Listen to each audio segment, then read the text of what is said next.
Hello viewers, may the grace of our Lord and Savior Jesus Christ multiply unto you. Welcome to yet another edition of His Words for today. Today we are going to consider the topic, you can hope in God. You can hope in God. We are going to read Genesis 21 verses 14 to 16. Genesis 21, 14 to 16. Early the next morning, Abraham took some food and a skin of water and gave them to Hagar. He set them on her shoulders and then sent her off with the boy. She went on her way and wandered in the desert of Beersheba. When the water in the skin was gone, she put the boy under one of the bushes. Then she went off and sat down nearby, about a bow shot away, for she thought, I cannot watch the boy die. And as she sat there nearby, she began to sob. What actually led Hagar and her son Ishmael to the desert wandering?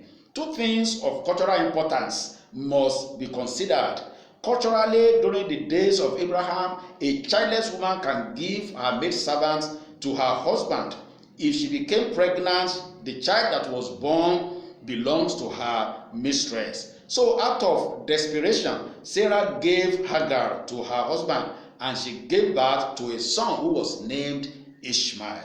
The boy then supposed to be son of Mr. and Mrs. Abraham. Sarah said in Genesis 16:2, go sleep with my maidservant. Perhaps I can build a family through her. Now in chapter 21, the Lord has answered Sarah too, according to the words of the promise of the three visitors in chapter 18. Culturally again, the firstborn takes double portion of a father's inheritance. That means Ishmael will be regarded as the first son of Abraham, and he will take 2/3 of Abraham's estate. Mama Sarah would not want this. Then she would have been looking for an opportune time to send Ishmael packing. This opportunity came on the day when Isaac was weaned with a great feast, the practice which is still observed in Persia and India.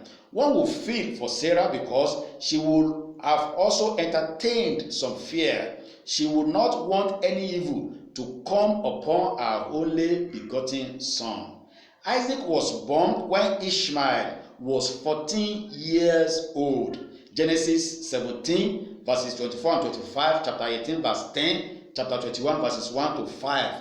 How old was Isaac when he was weaned? The age mentioned in 2 Chronicles chapter 31 verse 16, 2 Maccabees chapter 7 verse 27, for weaning is 3 years. This may be true because Samuel was old enough at his weaning to be left at the tabernacle with Eli. 1 Samuel chapter 1 verse 24. If Isaac was weaned at 2, then Ishmael at that time would be 16. If he was weaned at 3, then Ishmael would be 17 years old. So if a 17-year-old boy was mocking a 90-year-old woman and a 2 or 3-year-old son, such a woman may sense danger.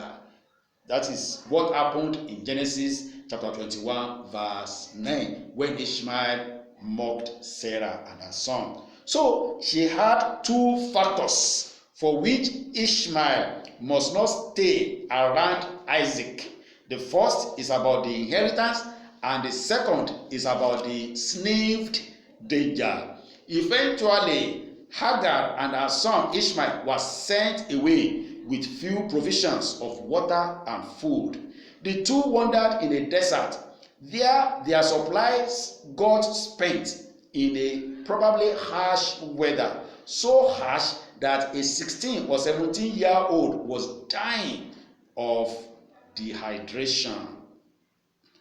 It was a hopeless situation for mother and son because there was no water in sight.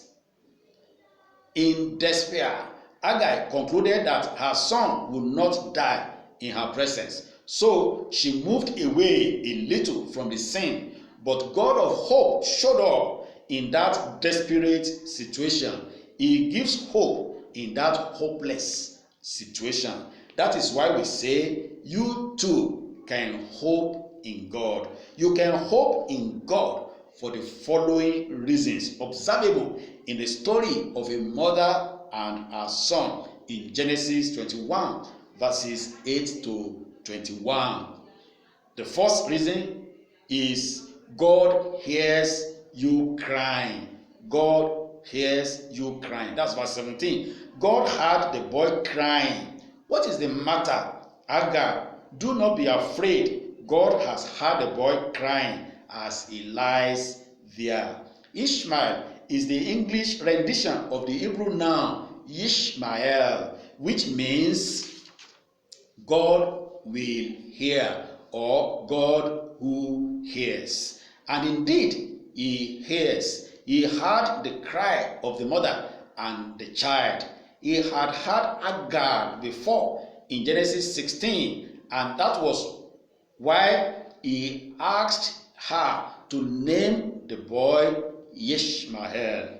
What a great comfort and encouragement for Hagar to hear from the angel of the Lord that God has heard the boy crying. He told her, do not be afraid. The boy will live. This same God is your God. I don't know your situation, but he knows. And so he wants me to say to you that your child will live. Your wife will live. Your husband will live. Your mother will live. Your father will surely live. Your neighbor will live. Your business will flourish. Your despair will change to hope. In Jesus' mighty name. Amen. Secondly, the second reason you can hope in God is God lifts up your hand. God lifts up your hand. That's verse 18. Lift the boy up and take him by the hand, for I will make him into a great nation.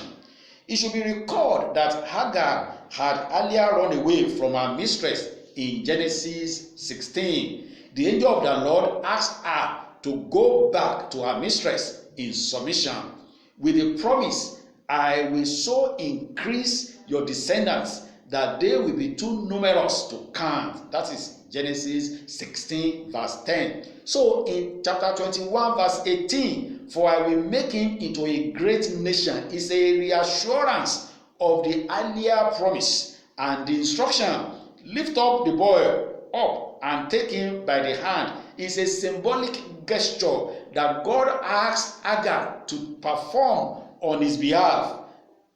And it shows that God had already lifted up the boy. Do not doubt in the dark what you are told in the light, for the Lord who has called you has never failed at all. Yeah, Hagar had been told something in the light and now is in the dark. Darkness has covered her. She doubt, but God told her, do not doubt. God reassured her of the promise. Maybe your condition is hopeless now to the point that you despair of life itself. It is as if you don't even have God. It was like that for Hagar and Ishmael. But God reassured her. He has lifted up the child's hand. So you too can hope in God because he lifts up your hand. You will make it.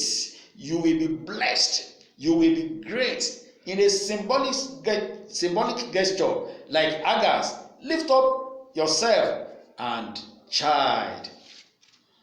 In prayers, speaking positively into your life and future, you are destined for greatness. Amen.